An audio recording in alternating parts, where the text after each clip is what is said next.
Jadi setiap laporan dari masyarakat yang masuk, kemudian dilakukan tahap pendalaman dalam rangka penyelidikan. Ya, penyelidikan adalah serangkaian upaya yang dilakukan oleh penyelidik untuk mendalami apakah peristiwa yang dilaporkan itu ada dugaan tindak pidana atau tidak. Nah, inilah tahap yang sedang kami lakukan. Dalam hal ini Subdit Kamnek Ditreskrim Polda Metro Jaya. Bang Rafai, sebenarnya apa saja sih yang ditanyakan penyidik ke Pak Jokowi? Apakah juga termasuk Pak Jokowi ini tadi membawa ijazah asli untuk ditunjukkan? Oke, tadi Pak Jokowi sudah menjawab 35 pertanyaan penyidik dengan memberikan juga bukti-bukti yang relevan. Ya, kami mengajukan 24 objek. Itu ada video, ada capture, ada foto, semua produk dari sosial media. Dan juga tadi beliau membawa ternyata tidak hanya ijazah S1 dari Fakultas Kehutanan UGM, tapi juga beliau sekaligus membawa ijazah asli di SD hingga SMA. Tadi diperiksa langsung, disaksikan bersama, kami juga menyaksikan. Oke, Mas Roy, sebenarnya apa sih yang membuat Mas Roy dan kawan-kawan ini tidak yakin dengan keaslian ijazah Pak Jokowi? Kan Pak Jokowi juga sudah melewati banyak hal ya, mulai dari wali kota, kemudian juga gubernur, presiden 2 kali Republik Indonesia. Ya, ini tidak hanya berlaku untuk Pak Jokowi ya, gitu, tapi juga pada pemimpin Republik ini nantinya juga, gitu loh. Jadi artinya jangan sampai presiden ini terulang lagi kalau ada semacam ini. Kenapa tidak yakin? Karena jawaban dari UGM itulah justru yang membuat kami itu semakin ragu gitu loh. Dengan adanya peristiwa tanggal 15 April yang lalu, dan di situ katanya UGM itu menunjukkan semua buktinya, katanya ada 34 bukti, tidak ada satu bukti pun yang digelar awalnya.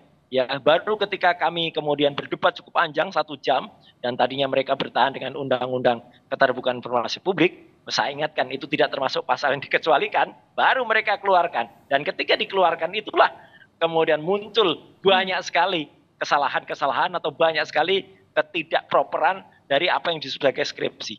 Kalau skripsinya saja tidak ditandatangani dosen penguji, kalau namanya dosen pembimbingnya saja salah, kemudian titelnya juga salah, ya, kemudian di situ timbul keraguan terhadap cetakan dari skripsi itu yang itu jauh melampaui waktunya, ya pantaskah kami kemudian curiga kepada UGM gitu loh. Jadi bahkan kami sudah sampai ke kesimpulan kalau skripsinya itu jelas-jelas abal-abal, jelas-jelas tidak benar. Dengan skripsi yang tidak benar, dengan skripsi yang abal-abal, itulah makanya timbul, loh kok bisa timbul ijazah? Ijazahnya dari mana? Kalau ibaratnya orang kalau kemudian melalui kenapa kalau gitu harus Pak Jokowi yang menunjukkan, kenapa tidak menyasar ke UGM aja, Mas Roy? Tidak apa-apa loh, karena Pak Jokowi juga selalu mengatakan ijazahnya ada, gitu ya. Hanya kemudian kan tidak ditunjukkan. Sebenarnya persoalan ini benar kata Pak Jokowi tadi, ini sampel selesai. Kalau kemudian beliau tunjukkan waktu itu ya, waktu di awal itu, sehingga mungkin ibaratnya ada insting dari para peneliti ini, kemudian akademisi yang kemudian kami ini cinta pada kampus, kemudian tidak perlu terjadi gitu loh. Karena apa? Karena sudah clear dari awal. Tapi karena tidak ditunjukkan, bahkan berkali-kali sidang juga tidak disampaikan, itu yang membuat kemudian muncul gitu, Mbak. Oke, jadi kayaknya ada rasa greget nih Bang Rifai, buat teman-teman juga. Ini kenapa kalau mudah, kalau simpel, kenapa tidak langsung ditunjukkan aja ke publik? Kan sudah selesai, tidak perlu melalui proses panjang seperti ini. Dari awal kami sudah memprediksi bahwa tidak sesimpel itu, dan ternyata betul adanya. Ya, jadi sebenarnya gampang aja Mbak. Untuk menguji keabsahan STNK perlu tanya siapa? Ya tanya Samsat. Untuk menguji jasa tanya siapa? Ya tanya kampus. Kampusnya sudah mengklarifikasi, malah diserang, dicari lagi objek lain, Tapi begini Mbak, buat saya ini ada pendidikan politik dan pendidikan hukum yang cukup baik.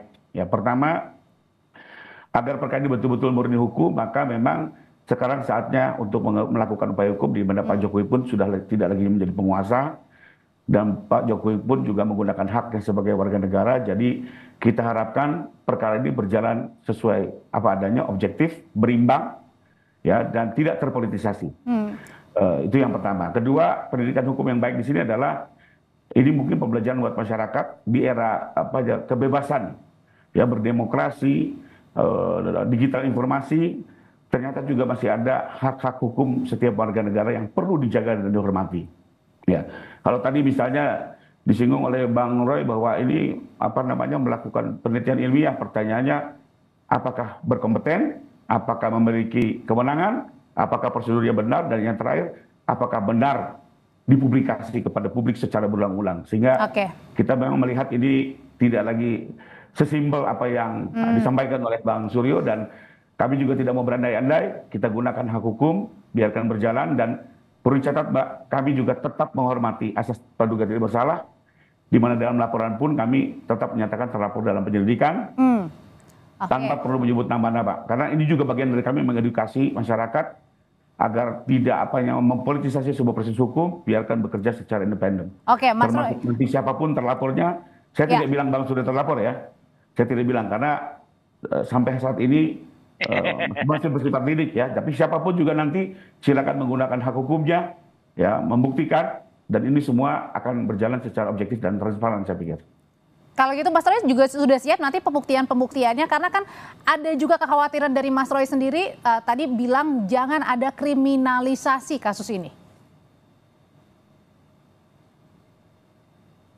Iya, kalau siap dari awal kita siap ya, selaku peneliti, selaku berbasis ilmiah, dari awal kita melakukan statement kalau itu fake atau itu misalnya real, itu sudah jelas gitu. Jadi kita dari awal sangat siap, bahkan diuji, ditampilkan, kemudian misalnya sesama peneliti pun oke. Kalau ini mau ditarik ke hukum, ya nggak apa-apa. Masyarakat juga ya biarkan yang menilai saja, karena yang kita tampilkan itu kan sebenarnya dasar-dasar dari ilmu pengetahuan. Kalau itu fake itu adalah istilah ilmu pengetahuan, jadi palsu atau tidak. Kalau memang benar ya kita katakan benar, dan uji yang kita lakukan misalnya dengan ELA, error level analysis, ya, dengan face comparison, dengan recognizer, itu semuanya adalah ilmiah gitu. Perkara soal apakah itu ditanyakan tadi di komentari sesuai dengan kapasitas tidak, nggak apa-apa. Nanti kita lihat saja. Tapi juga artinya nanti, Mbak, perlu diingat juga bahwa sangat mungkin ya kalau nanti ini berlanjut, Pak Jokowi memang insya Allah harus datang lagi. Gitu. Karena kan pemeriksaan tadi baru pemeriksaan awal. Gitu loh, baru di SPKT, baru di BAP di awal, kan belum diperiksa.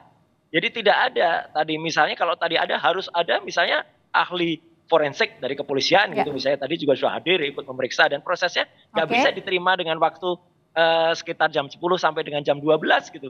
Jadi itu pemeriksaannya panjang. Saya dokter respon melakukan uji itu panjang. Jadi itu nggak bisa sesimpel itu. Kalau itu sampel itu ya mohon maaf, ya berarti pemeriksaannya abal-abal juga gitu loh ahli yang nanti. Tapi nggak apa-apa lah. Oke, kita tunggu saja dan moga-moga ini terbuka. Kalau terbuka pemeriksaannya itu akan menimbulkan